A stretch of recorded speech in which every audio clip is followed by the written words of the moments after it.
అమ్మా, నువ్వు అంతసేపు నా భర్త నా భర్త నా భర్త అని ప్రేమించి నెత్తిన పెట్టుకొని ఆయనకి ఏం తక్కువ లేకుండా చూసావు, ఇంత దుర్మార్గం చేసి గడ్డి తింటున్నాడు పక్కన.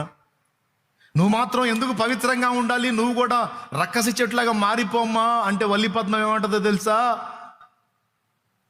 వల్లిపద్మం ఏమంటుందో తెలుసా?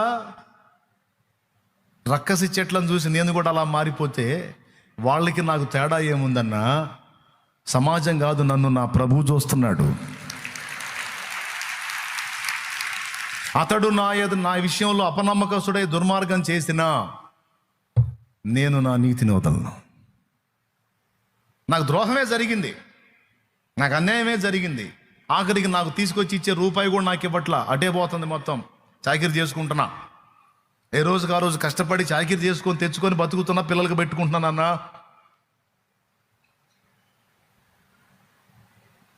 నా వాళ్ళు కొంతమంది అన్నారు, నువ్వెందుకు నీతిగా ఉండాలి, వాడు ఆవుతున్న వెచ్చలవిడిగా తిరుగుతున్నాడు, నువ్వు కూడా తిరిగి, అప్పుడు సిగ్గొచ్చిద్ది అన్నారు.